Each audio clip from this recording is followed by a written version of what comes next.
Wesh, c'est Carny. Comment ça va? Aujourd'hui, on se retrouve pour une petite vidéo. Vous allez voir, vous allez kiffer. Ça va être une vidéo très très chill.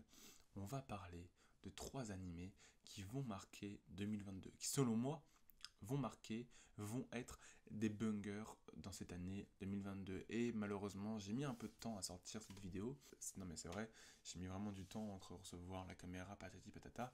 Et du coup, il y a un de ces animés qui est déjà sorti. En fait, je voulais le sortir avant, je savais qu'il allait sortir. Et il est déjà sorti. Donc bon, je pense qu'il y en a un, du coup, que avec les épisodes qui sont sortis, il en a pas beaucoup, mais ça pue la pépite. Moi, je l'ai lu. C'est un grand cru. Franchement, c'est un très grand cru. C'est très original. C'est très pétillant. Mais on en reparlera parce que ça va être le premier de la liste. Donc, on en parle tout de suite. Mais avant tout, avant de commencer cette vidéo, je vais pas vous dire la phrase magique. Mettez un pouce bleu, patati patata. Je m'en bats les couilles. Vraiment, on s'en fout. De ça, on n'est pas là pour ça. On est là surtout pour kiffer. On est là pour partager. C'est très important le partage. Donc on va partager ensemble, je vais vous partager mon top, mais du coup je reviens à ce que je voulais dire avant cette vidéo, je vais mettre plein de petits rushs que j'ai soigneusement sélectionnés pour cette vidéo, plein de petits rushs de manga, et en fait dans tous ces rushs, il y a les 3 mangas de cette vidéo, qui sont dissimulés entre plein d'autres rushs de manga de cette année 2022, 2021, 2000, ce que tu veux, et en fait tout est déjà là. Les 3 sont déjà là, mais c'est à toi de deviner lesquels c'est. En fait, j'ai cherché un moyen de rendre une vidéo interactive. Autre que faire un espèce de blind test ou de devinette, tu vois, ce genre de truc. Je voulais faire un truc assez... où tu peux vraiment te mettre dans la vidéo et la suivre pleinement jusqu'à la fin et kiffer en fait la vidéo. Et même après, si tu veux envoyer à quelqu'un pour voir si c'était son top aussi, ça c'est à ton bon vouloir. Mais revenons à ce que je voulais dire. Du coup, j'ai sélectionné plein de petits mangas en début de vidéo. J'ai mis une petite OST sympa d'un manga qu'on aime tous, j'imagine. Et, euh, et voilà, après on va commencer avec ce top. Et puis tu me diras ce que tu en as pensé, soit dans les commentaires, sur Twitter ou sur tous les réseaux que tu veux.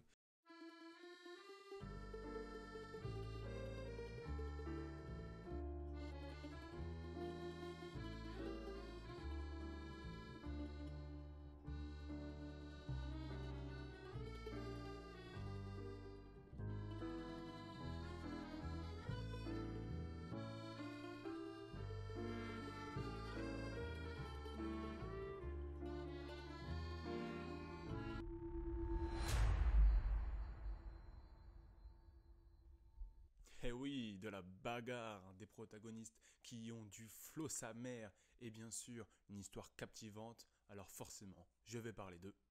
Spy X Family ou Spy Family est le shonen du moment, du genre slice of life, en gros tranche de vie, où l'on va suivre les aventures de la famille Froger, une famille construite de toutes pièces dans le cadre d'une opération militaire, pour maintenir la paix entre les deux pays frontaliers de l'aventure. Pour se rapprocher de sa cible, l'agent Twilight, qui est l'espion en charge de cette mission, si tu veux, il va devoir adopter une fille pour qu'elle rentre dans la prestigieuse école de la capitale, comme le fils de l'homme qu'il doit approcher. C'est dans un foyer malfamé qu'il verra Anya, qui grâce à ses talents de télépathe va gagner la confiance de son futur père. Mais c'est une école élitiste et la sélection se fera rude. Aucun homme célibataire digne de ce nom ne peut prétendre à mettre sa fille ou son fils dans cette école. C'est alors qu'en quête d'une femme, il rencontrera Yor, une belle jeune célibataire qui secrètement est une assassin de renom. En gros, c'est ça l'histoire. Et alors, pourquoi c'est bien ? Mis à part Anya, qui lit dans les pensées de ses 2 nouveaux parents, aucun d'eux ne connaît la véritable identité de l'autre. Et ça donne de très très bons moments. Le manga, il est drôle.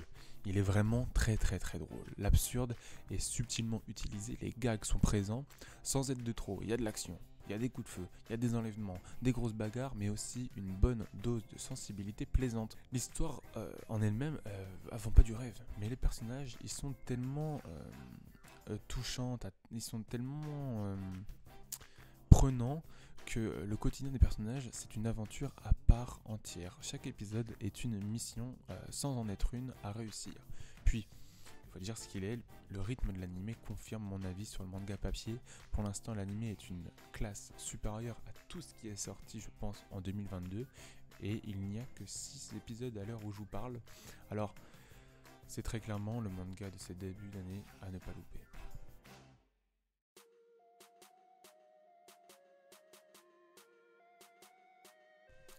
Un animé un peu sombre, un protagoniste original et en plus Mappa à la commande, alors forcément on est obligé d'avoir un chef-d'œuvre et je veux bien sûr parler de numéro 2, Chainsaw Man. C'est le shonen qui déroge à la règle. C'est sûrement pour de vrai le plus attendu de cette année et on va voir ensemble pourquoi.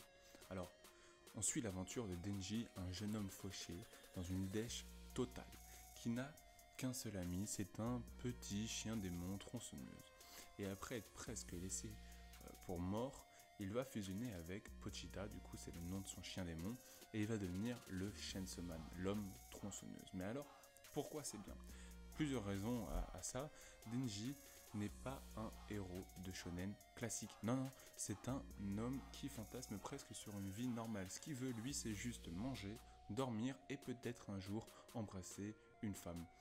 Le personnage de Denji, il est simple, il cherche pas à être le meilleur. S'il doit tuer pour dormir dans un petit lit, il va le faire. Et c'est ça qui rend vraiment Chainsaw Man aussi cool et aussi unique. L'univers est bresson, vraiment très très très bresson. Et dans une ambiance pesante, on comprend vite que la mort guette tous les personnages. Et c'est ça qui rend l'histoire originale et palpitante. De la bagarre, des méchants qui font peur et des démons dans chaque page, on adore. En plus, c'est Mappa qui est à la réalisation de l'anime. Rien que pour ça, ça laisse entrevoir de beaux moments devant l'écran. Attendu pour la fin d'année, Chainsaw Man, c'est le manga qui va tout découper dans cette année 2022.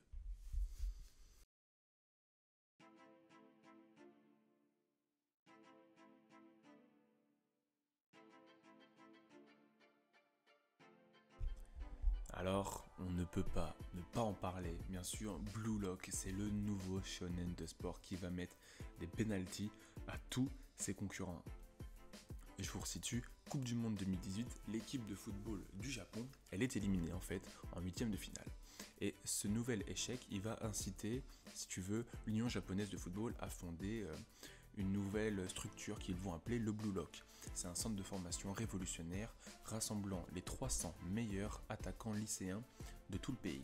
Et c'est là qu'on va retrouver notre protagoniste qui s'appelle Isagi, c'est un jeune attaquant comme tous les autres et lui aussi il va se faire contacter pour rejoindre cette sélection de prestige. Une fois qu'il va arriver sur place, il apprendra que tous ceux qui échoueront au Blue Lock, en fait, ils ne pourront plus jamais faire carrière dans le foot, ce sera finito pour eux, tu vois. Et du coup, gros dilemme. Est-ce qu'il arrête? Est-ce qu'il continue? Mais lui, il sait qu'il peut le faire et puis la récompense, elle est belle. Donc, en gros, c'est ça l'histoire. Est-ce que tu veux devenir le meilleur footballeur du monde au risque de ne plus jamais pouvoir toucher à un ballon? Alors pourquoi c'est bien? Bah déjà, cette idée de foot que tu peux perdre, c'est déjà très très cool, mais au-delà du foot, c'est l'écriture et la fusion entre les personnages qui va rendre vraiment le jeu excitant. Genre l'alchimie entre les sportifs et la façon dont les situations vont être résolues. Ça rend vraiment les matchs très très très très très intéressants. Il n'y a que des attaquants. Si tu n'avais pas capté, il n'y a vraiment que des attaquants. Le gardien, c'est un attaquant. C'est du 11 contre 11 d'attaquants. Du coup, c'est très captivant et c'est du jamais vu. Le dessin en plus il retransmet vraiment l'émotion comme si tu étais en plein match, frérot. Alors pour moi c'est un grand oui. Puis mention honorable parce que ils ont aussi un super personnage, moi je trouve, c'est Jinpachi Ego qui est le manager qui se charge de la sélection et c'est lui qui, en plus de t'expliquer l'histoire, voilà, il te fait la narration de l'histoire, mais en plus lui, son rôle dans l'histoire, c'est qu'il est chargé du coup de trouver la perle rare et son implication rend l'œuvre intéressante mais vraiment au plus haut point car il ne souhaite qu'une seule chose, c'est le meilleur joueur possible, tu vois. Donc il est prêt à tout pour avoir son diamant brut comme il dit. Et puis du coup je te le disais, le côté dramatique des matchs car s'ils échouent ils seront privés de foot et ça à jamais. Alors pour moi c'est le futur manga de sport attendu pour la fin d'année. Tu peux prendre ton mal en patience ou alors tu peux acheter les tomes aux éditions Pika, mais je pense que l'animé, vu les trailers qu'on a eu, ça va être du très très très très sale. Alors voilà, la vidéo est déjà finie. Je te laisse me dire en commentaire, c'est le mieux, ce que tu as pensé de la vidéo. Et puis on se dit à la prochaine pour une vidéo encore meilleure. Salut!